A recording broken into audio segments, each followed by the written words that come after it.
आज इस वीडियो में हम परमिटिविटी जो है, जिसको पारगम्यता या विद्युतशीलता है, उसके बारे में चर्चा करने वाले हैं और पढ़ने वाले हैं।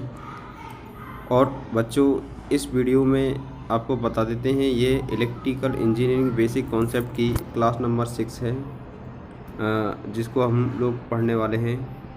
तो स्टार्ट करते हैं आपका परमिटिविटी।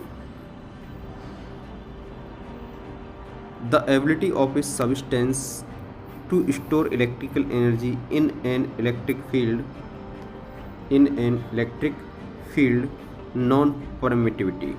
तो इसका हिंदी ट्रांसलेशन करें तो किसी इलेक्ट्रिक फील्ड में वैद्युत एनर्जी या इलेक्ट्रिकल एनर्जी को स्टोरेज करने के लिए पदार्थ की जो क्षमता होती है, उसे परमिटिविटी के नाम से जाना जाता है।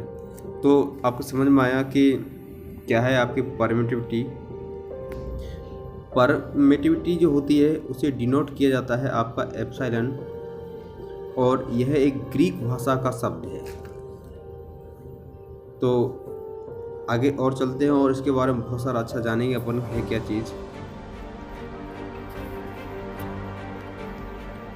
यह मटेरियल की प्रॉपर्टी है, मतलब किसी पदार्थ की एक गुण या विशेषता है जो कूलाम नियम में दो आवेशों के मध्य प्रभावित करती है। अब आपको पता है कि कूलाम्स का लॉ जो पढ़ा था, एक चार्ज Q1 ये है और एक चार्ज Q2।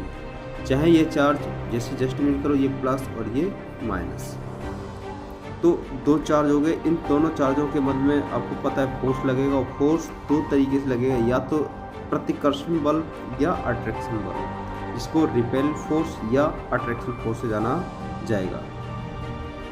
तो इन आवेशों के कारण जो मैग्नेटिक फील्ड बनता है, जैसे कि मान चलो ये आपका पॉजिटिव चार्ज है, तो ये आउटवर्ड्स की तरफ अपना मैग्नेटिक फील्ड बनाएगा,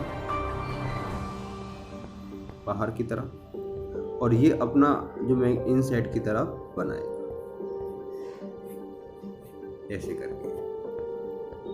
जब ये अपना मैग्नेटिक फील्ड बनाएगा तो ये एक इलेक्ट्रिक जो मैग्नेटिक फील्ड बनाएगा, या बोल सकते हैं इलेक्ट्रिक फील्ड जो बनाएगा, उस फील्ड में जो पदार्थ होगा, कोई पदार्थ जैसे जल हुआ, आपका आसु जल हुआ, चालक, कुचालक, अर्धचालक, तो वो पदार्थ जो होगा इलेक्ट्रिकल एनर्जी को क्या करेगा, स्टोरेज करने की कैपेसिटी रखेगा। जब इलेक्ट्रिकल एनर्जी उस मेटेरियल के अंदर, यहाँ रखे हुए मेटेरियल के अंदर, जस्ट इमेज करो, जब इलेक्ट्रिकल एनर्जी को स्टोरेज करेगा, तो आपको पता है कि इन दोनों के मध्य में फोर्स पर कुछ न कुछ इफेक्ट आएगा। तो इसी कूलाम के नियम के अनुसार इसको समझा जा सकता है। देखते हैं अपन। कूलाम का नियम था F proportional Q1 Q2 upon R square equivalent K Q1 Q2 upon R square बराबर 1/4 pi epsilon R square Q1 Q2। तो यहाँ देखो, यहाँ पर एक चीज़ निकल के आ रही है, F इनवर्सली 1/एप्सिलॉन।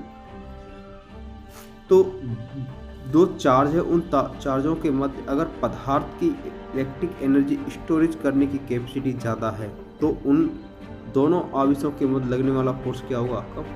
अब मैंने आपको बताया था इलेक्ट्रिकल एनर्जी स्टोरेज करने की कैपेसिटी परमिटिविटी कहलाती है। अर्थात दो आवेशों के मध्य अगर पदार्थ की स्टोरेज करने की जो क्षमता है, या बोल सकते हैं परमिटिविटी, विद्युतशीलता अधिक है, तो वहाँ उन दोनों के मध्य लगने वाले बल में क्या आएगी, कमी। अगर पदार्थ में स्टोरेज करने की कैपेसिटी कम है, जस्ट इमेज करो,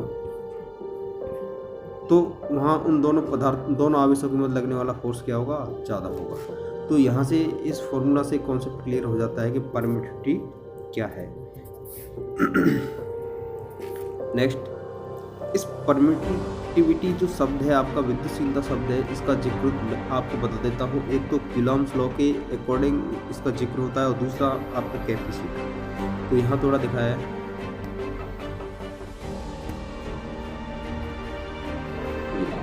permittivity play an important role in determine the capacitance of a capacitor. तो कहने का मतलब है कि परमिटिविटी जो होती है एक महत्वपूर्ण रोल, भूमिका निभाता है कैपेसिटर की धारता ज्ञात करने में, मतलब कैपेसिटर की जो कैपेसिटी जो होता है उसका कैपेसिटेंस जो प्रॉपर्टी जो होती है उस गुण को ज्ञात करने के लिए इसका यूज लिया जाता है। और आपको ध्यान रखना है कि ये जो फॉर्मूला लिखे हुए हैं आपके दोनों ही आपके कॉम्पिटिशन में पूछे हुए हैं, DRDO इसरो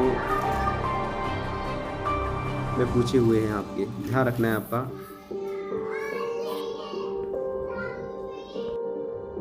तो ये आपका जो फॉर्मूला है दोनों ही आपके कॉम्पिटिटिव एग्जाम में पूछे हुए हैं, तो ध्यान रखना है आपको। मैं नोट लिखा है यहाँ पर, this formula using parallel plate of capacitor capacitance. अगर कैपेसिटर के अंदर दो प्लेटें हैं पैरेलल में जुड़ी हुई हैं तो उसकी धारता ज्ञात करने के लिए उपयोग लिया जाने वाला फॉर्मूला। अब देखो यहाँ जिक्र भी हो रहा है ये एप्सिलॉन, तो कहने का मतलब है C प्रोपोर्शनल एप्सिलॉन। अगर कैपेसिटर की समांतर प्लेट जुड़ी हुई हैं तो अगर उसमें परमिटिविटी स्टोरेज करने की कैपेसिटी ज़्यादा है तो कैपेसिटर का कैपेसिटेंस प्रॉपर्टी क्या होगी, बढ़ जाएगी। तो यहाँ से आपको इस चीज़ों को ध्यान रखना है। नेक्स्ट आता है जो परमिटिविटी होती है, इसकी यूनिट जो होती है फेरेड पर मीटर होती है, को आया हुआ क्वेश्चन है आपका, और यह ऐसा यूनिट है आपकी। और नेक्स्ट जो अन्य होती है वो coulomb square newton metre square होती है। नेक्स्ट इसके types, vacuum permittivity. Vacuum permittivity जो होती है इसको बोलते हैं हम निर्वात विद्युतशीलता, जिसको एप्सिलॉन से व्यक्त करते हैं। नेक्स्ट है रिलेटिव परमिटिविटी, जिसको एप्सिलॉन R से रिप्रेजेंट करते हैं हम लोग, इसको बोलते हैं सापेक्ष विद्युतशीलता। और नेक्स्ट है एब्सोल्यूट परमेबिलिटी, एब्सोल्यूट इसको बोलते हैं आपका निरपेक्ष विद्युतशीलता। तो ये आपकी परमिटिविटी थी, विद्युतशीलता थी। तो क्या है बेसिक सी मैंने जानकारी दी। अभी नेक्स्ट पार्ट के अंदर हम लोग इन तीनों परमिटिविटी जो हैं उनका स्टडी करेंगे हम लोग। और बच्चों नीचे एक आपको फ्यूचर टेक आई का सिंबल दिया हुआ है, सभी से जो भी इसको देख रहे हैं सभी से मेरा यही कहना है कि फ्यूचर टेक आई चैनल को आप सब्सक्राइब करें। अगर आपको वीडियो अच्छा लगता है तो सब्सक्राइब करें, लाइक करें और बेल आइकन को दबाएं। मैं आपको वास्तविकता से बता रहा हूँ कि इस चैनल पर आपको वो चीज़ें मिलेंगी जो इन फ्यूचर में आपको बहुत सारी ग्रोथ देने वाली है। तो बच्चों थैंक्स फॉर वॉचिंग। नेक्स्ट मिलते हैं वीडियो नंबर 7।